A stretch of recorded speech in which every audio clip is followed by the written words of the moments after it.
Several biblical parables come to mind. A couple in particular, I guess.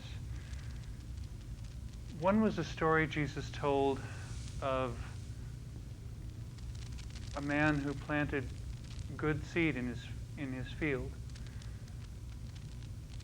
And during the night, when no one was there to see, an enemy came along and planted some bad seed, some weeds or some type of other plant that was not desirable, scattering the seed into the field. But it wasn't until after they were sprouted and started really growing up that the man realized what had happened.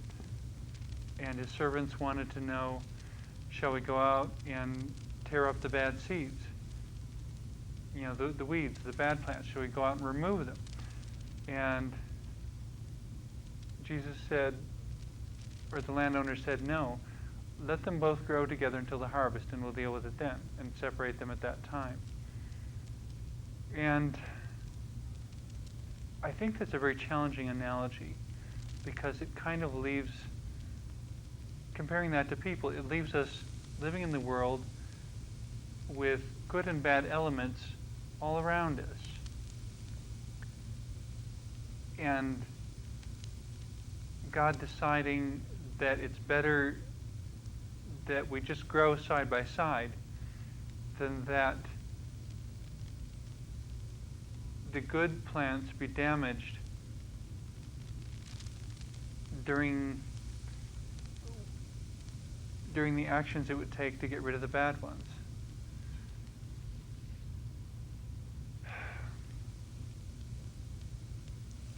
So often we ask, if God is so good, why doesn't he do something about the bad? And in this parable it says they're supposed to grow together until the harvest. And I'm never quite sure what to do with that, except to understand that somehow, from God's perspective, it sounds so strange to say this, there's something good about having evil in the world, and yet I think there's some kind of a paradoxical truth in that.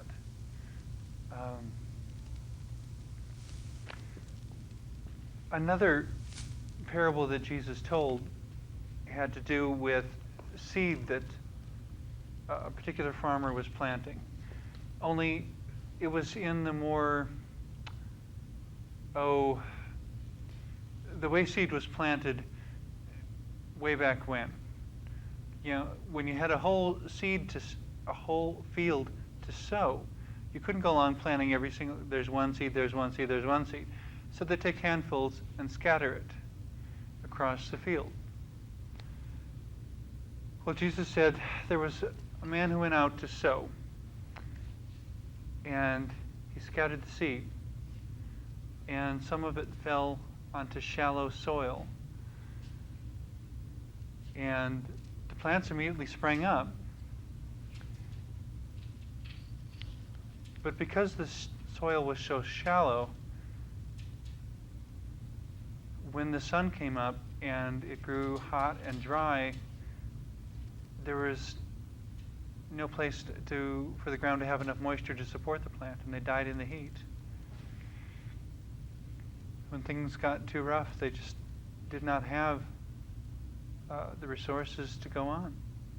Hadn't prepared for that kind of difficulty, I guess.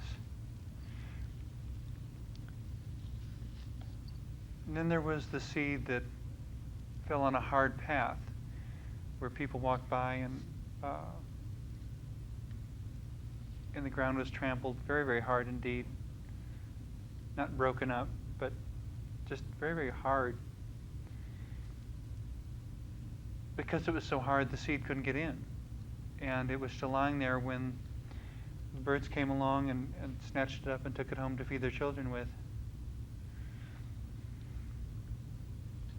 Then there was the seed that fell in another field.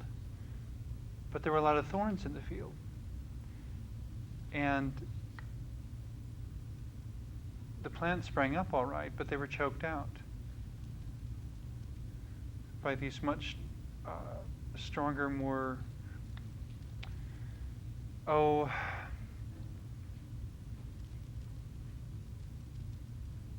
I don't know, so many negative analogies come to mind when you think of thorns, and yet there's something,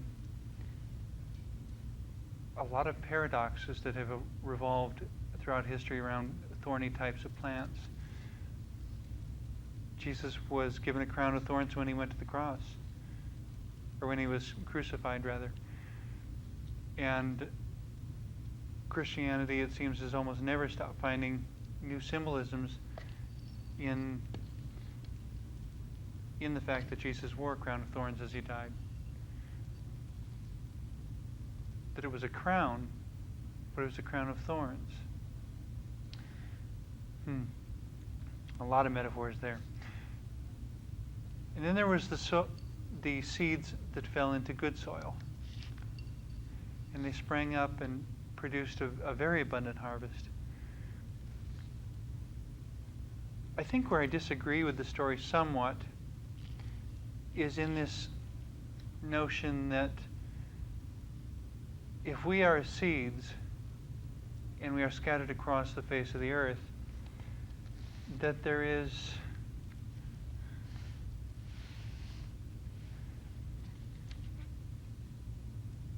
that we land in different places, and wherever we land, we try to grow, and it's not our fault if we can't. Because I think that's where Jesus stepped in and made a difference. That, or the way God created us, I guess, I think.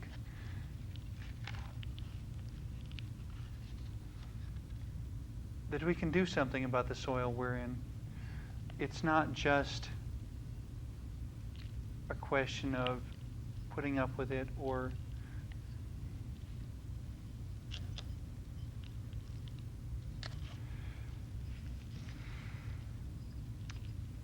there are ways to prepare. The seeds that fell into the soil where there wasn't enough depth, they didn't have the resources for the difficult times ahead. There are ways that we can increase our understanding and that we can make ourselves stronger. Things that allow us to be able to withstand the difficulties when they come.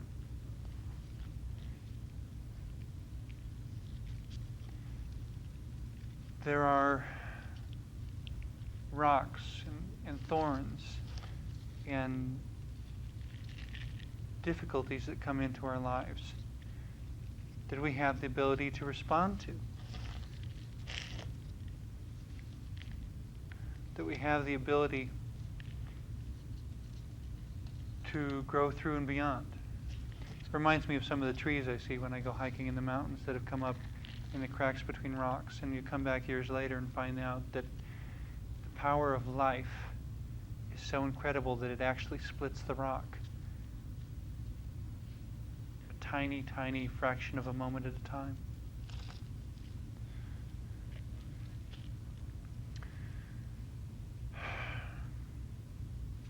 There's so many ways, there's so many analogies you can draw, so many different ways that we're like plants, that we grow, that we reach in different directions, that from time to time we need pruning. There's one time I was at home and it was quiet in the afternoon and I thought I was in the house alone, and suddenly I hear this humongous thud, and I went in the bedroom and we had a jade plant in there, which is a type of plant that stores water in its leaves. Well, nobody had pruned it in a long time. I guess I'd been busy with a lot of other things. And it had gotten so heavy and the leaves so filled with water. You know, water is something supposed to be associated with life, but it, like so many things, it's again a paradox because it has more than one side to it. The leaves had gotten so heavy that the plant had literally fallen off the shelf. The only way to restore the plant to the shelf and have it keep growing and do well was to prune it. So I trimmed a lot of things off and it went back on the shelf and it's doing fine. But it needed the pruning. It grew so fast and so well that it didn't realize what it was getting into. You know, it's kind of like the adage I heard at one point that be careful what you ask for, you might get it. Goodness. I guess the thing that really comes out to me, coming back to this analogy of thorns, is that, in Revelation, the last book of the Bible, it talks about Jesus Christ being seen by people, and that he was known by the scars. The only way they knew it was Jesus is because he still had the scars. It's not that they went away, but they became a purpose of identity. And I think it's important to understand that there are things that are dependent upon the thorns being there to be recognized.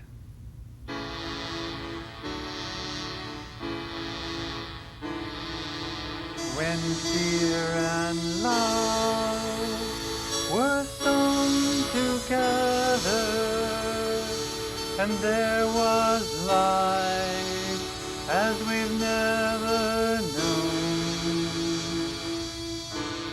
and fear prevailed, and love grew stronger, and the rose that bloomed would only bloom in the place of thorns. It was forbidden, though love it is. Who could have known the price to pay for love like this? Oh, precious love that won't let go. As ages pass, I find at last the truth you know. When fear and love are sown together, and there is life as we've never known, and fear prevails, and love grows stronger, and the rose that blooms will only bloom in the place of thorns. The time is passing, will we forget the depth of love that fear reveals, and the life that lives? Oh, precious love that won't let go. As ages pass, I find at last the truth you know. When fear and love are sown together, and there is life as we've never known, and fear prevails, and love grows stronger, and the rose that blooms will only bloom in the place of thorns. When fear and love are sown together, and there is life as we've never known, and fear prevails, and love grows stronger, and the rose that blooms will only bloom in the place of thorns. And the rose that blooms will only bloom in the place of thorns. And the rose that blooms will only bloom in the place of thorns.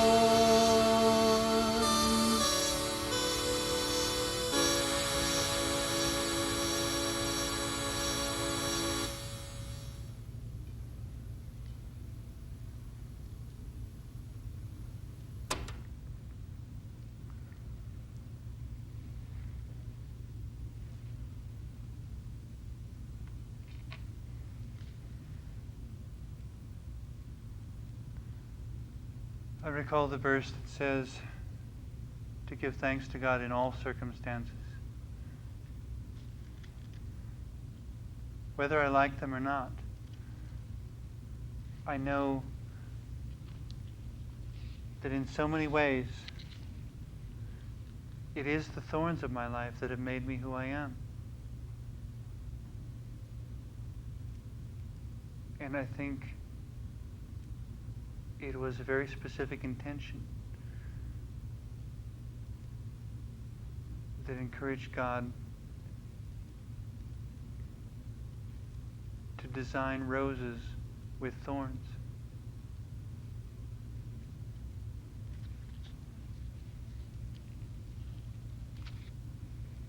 The question that remains, I suppose, is whether I will learn everything from them that I should, whether I remember to listen. To remember that each flower is different, that I am different.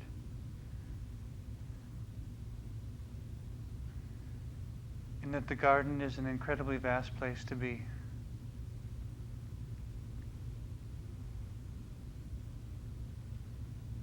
Someone told me once of a particular flower that grew in the Midwest that wouldn't grow in California because without the hard frost, it didn't know when to start growing and when to take a nap, when to sleep through the winter.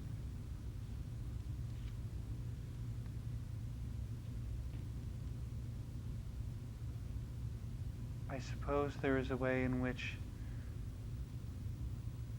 just as they encompass the head of Christ, thorns can encompass many other lives and give a sense of definition, a sense of identity, a sense of challenge.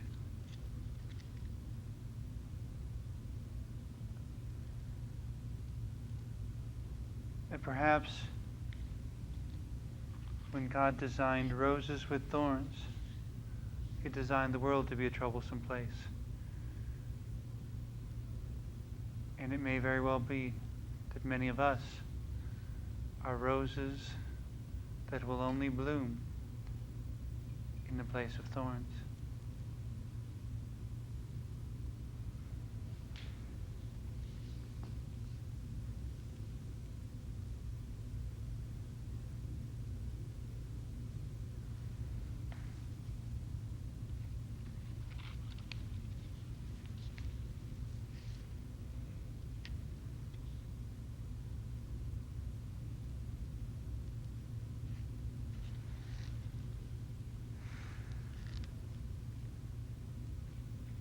And even with that, how very many wonderful types of roses there are.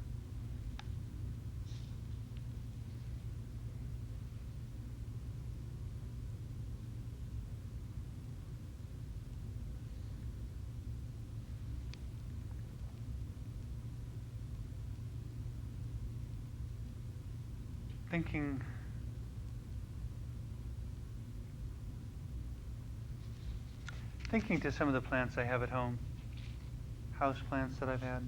There was one dwarf umbrella tree I got about 20 years ago. It was no bigger than this. And through pruning and care and a whole lot of patience, it's about this tall now.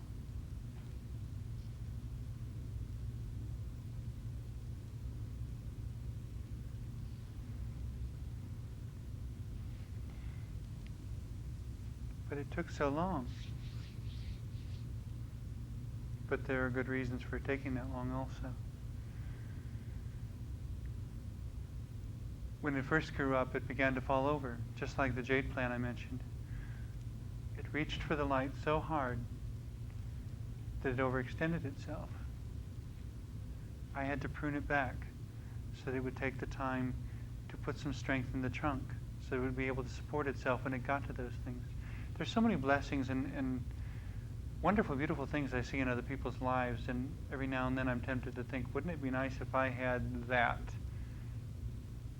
And I have to remember, it's better for me not to have that until I have the wisdom and the maturity and the strength to deal with it.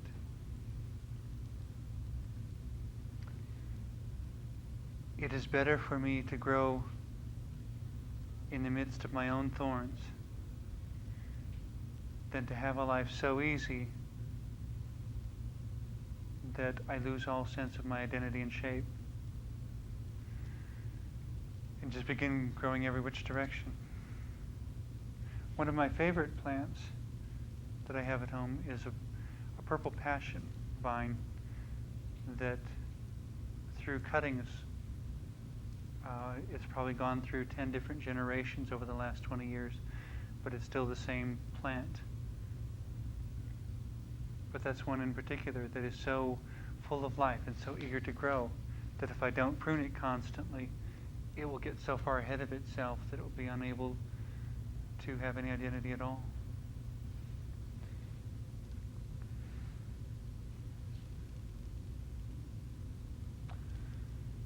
Oh, so many different things to say and things to think and ways to grow.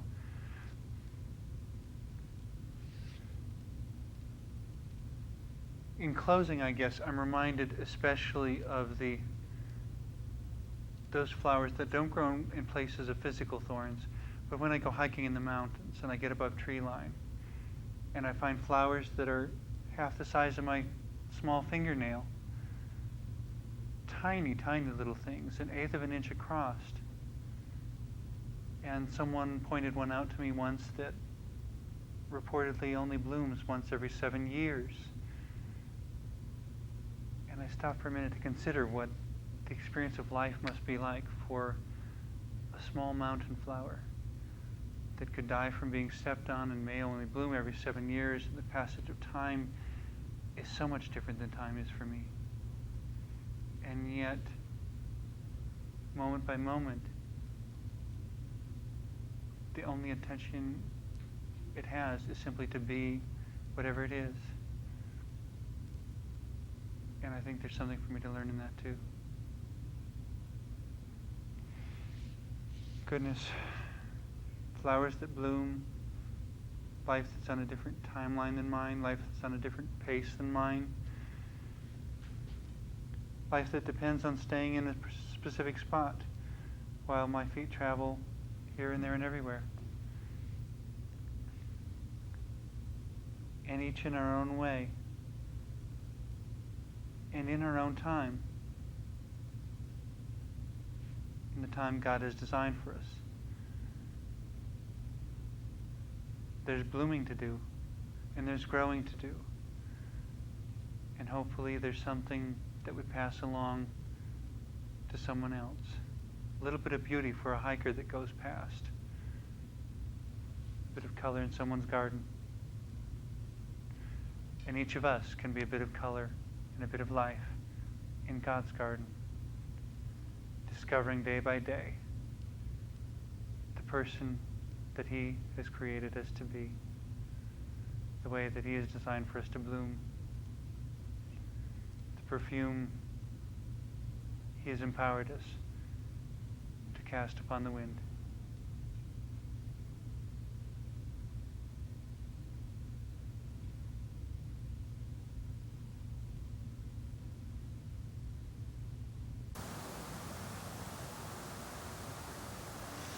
Thank you for joining us. And now may you be blessed with love and peace in the pursuit of your own dreams and in all your dealings with the diversity of humanity around you. Amen.